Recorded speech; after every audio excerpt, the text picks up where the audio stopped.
Bonjour, vous écoutez le journal du télétravail, votre rendez-vous quotidien pour télétravailler même déconfiné. Je suis Lomique Guillot, rédacteur en chef du magazine Management, et aujourd'hui nous allons parler visioconférence et collaboration à distance. C'est parti. C'est le journal du télétravail.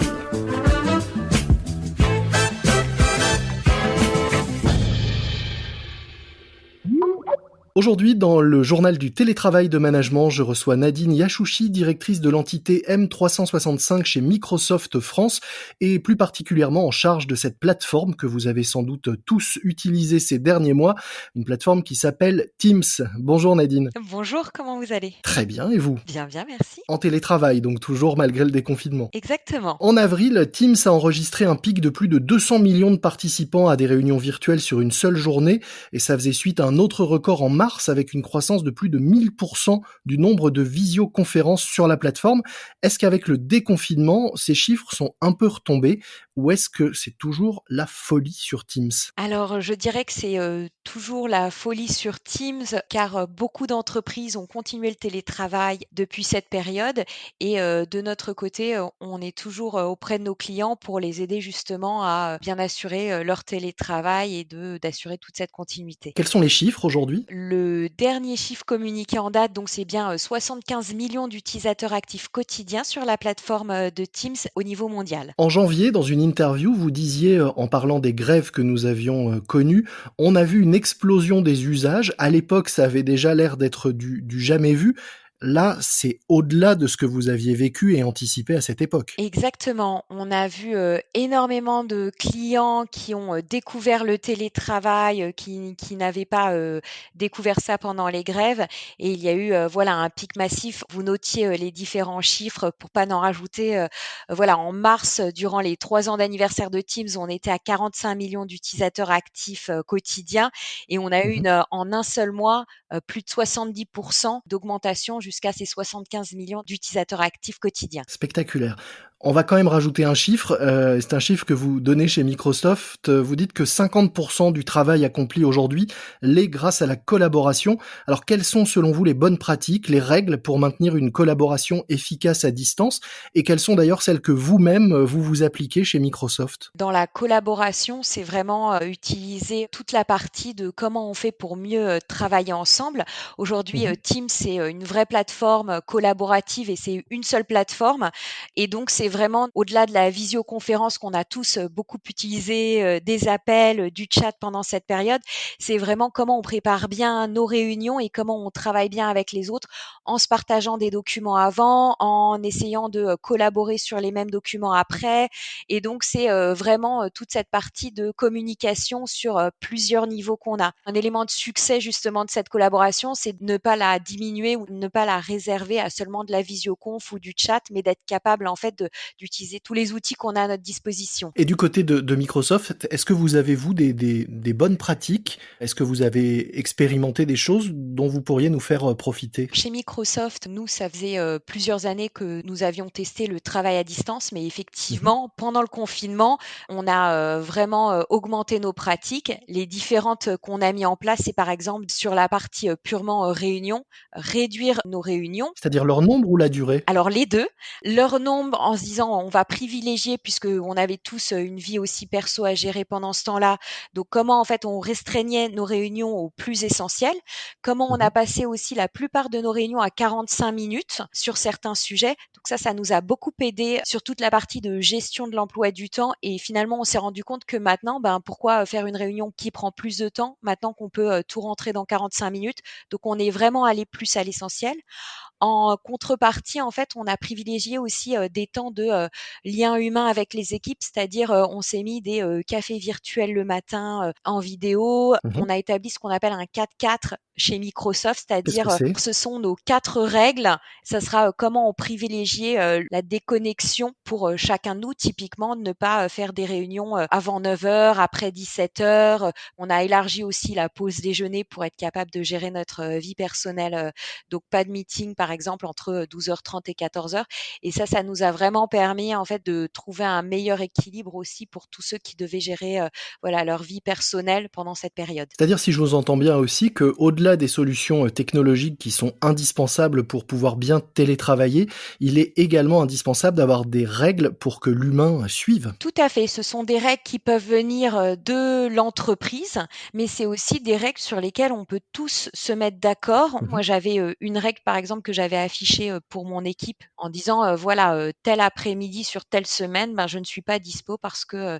j'ai aussi une vie, personnelle à gérer et du coup, tant qu'il y a cette vraie communication dans l'équipe, ça a plutôt bien marché. Une des nouveautés que vous aviez lancées, peu de temps avant le confinement, c'est la possibilité, sur Teams de modifier le fond, l'arrière-plan que l'on montre pendant une visioconférence. Est-ce que ça a été très utilisé?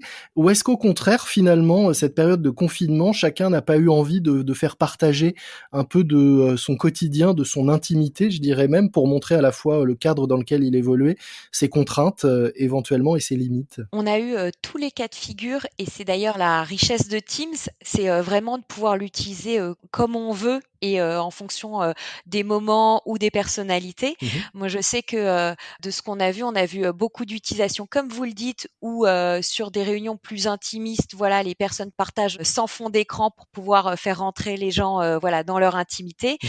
Des réunions très, très formelles où là, il y a plutôt un floutage de l'arrière-plan, du coup, ça fait, vraiment très pro et des réunions plutôt, soit informelles, soit, sans enjeu, très, très fort où, les fonds d'écran pouvaient être, soit fun, soit plutôt sérieux. Et vous-même, quel genre de pratique aviez-vous avec, vos équipes? Un mélange de tout ça? Exactement. En janvier, vous disiez également, l'avantage de solutions comme la nôtre, c'est que désormais on va pouvoir choisir son lieu de travail, pouvoir travailler, facilement de chez soi.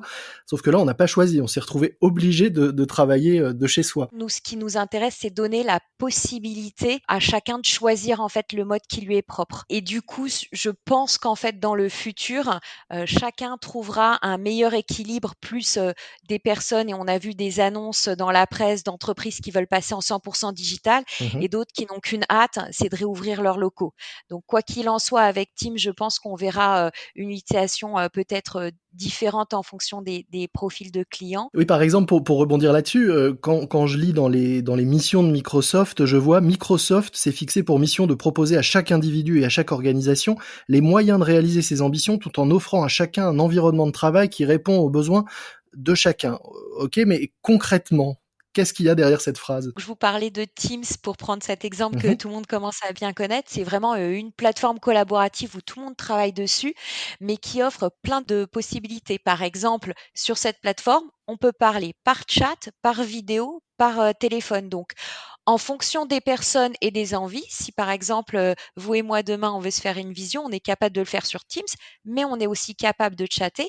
On a même aussi cette capacité de ne pas se parler et d'être directement, tous les 2 sur, un document qu'on a envie, d'écrire à 4 mains, sans forcément avoir besoin, d'échanger sur un chat. Donc c'est ce qu'on disait tout à l'heure, finalement, c'est proposer un maximum de solutions technologiques, mais laisser derrière les humains décider de la façon dont ils les utilisent et des règles qu'ils se fixent ou des usages, qu'ils préfèrent. Exactement. Est-ce qu'il y a d'autres, cas que dans l'entreprise? On a beaucoup parlé là de télétravail, de l'entreprise et cetera, mais il y a beaucoup, d'élèves qui se sont retrouvés aussi en télétravail forcé.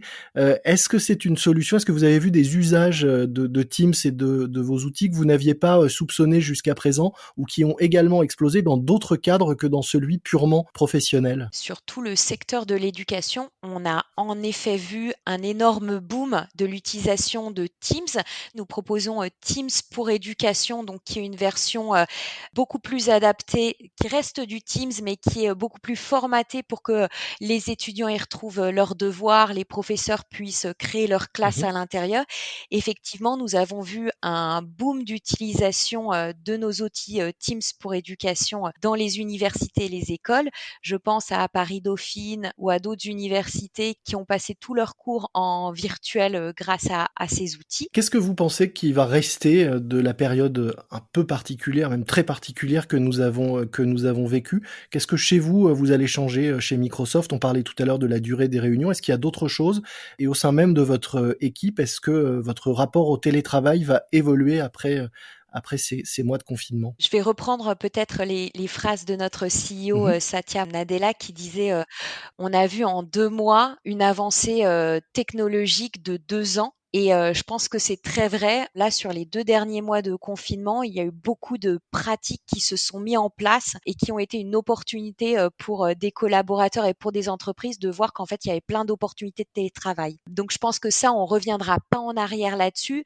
Ceci étant dit, on passera pas à 100 de télétravail parce que, ce lien humain, de l'innovation, discuter à la machine à café pour échanger des idées et en trouver une, de manière fortuite, ça devra toujours rester. Et puis je pense qu'on a une bien meilleure tous et au-delà de Microsoft, hein, tout un chacun, une meilleure compréhension de notre équilibre, pro perso parce qu'on a dû, faire face, à des enfants, à des contraintes familiales, voilà, à des contraintes même de travail et je pense que ceux qui sont mieux, débrouillés pendant cette période, ce sont des personnes qui ont, bien réussi justement à bien cloisonner, leur vie pro de leur vie perso, qui ont réussi à faire aussi évoluer, la façon dont ils travaillaient et qui sont inscrits dans une, vision plus long-termiste du télétravail.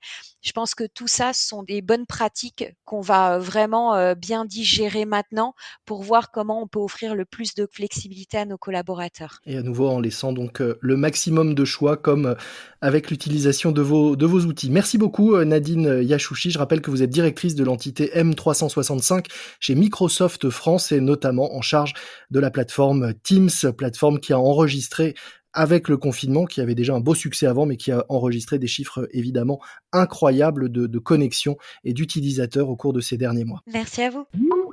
C'est la fin de notre JT, le journal du télétravail, un morceau à ajouter à votre playlist de déconfinement. Puisqu'on parlait de communication à travers un écran, je vous propose d'écouter Igiaphone du groupe Téléphone, la chanson qui dit « Parlez ». Parler dans l'Igiaphone. Et puis un podcast que je vous recommande, Viser la Lune, le podcast d'Isabelle Laillère, journaliste à France Info TV. C'est un podcast qui va à la rencontre de personnalités inspirantes qui racontent en toute simplicité et complicité leur réussite, mais aussi les épreuves qu'ils ont dû surmonter pour y arriver. Avec les témoignages de Marianne James, Philippe Croison ou encore de la chanteuse Yael Naïm. Viser la Lune, à écouter sur les principales applications de podcast. Des applications sur lesquelles vous retrouvez également notre podcast. Au passage, n'oubliez pas de vous abonner, vous serez ainsi certain de recevoir chaque nouvel épisode. Moi je vous dis à demain, ne relâchez pas votre vigilance, portez-vous bien et bon télétravail à tous. C'est le journal du télétravail.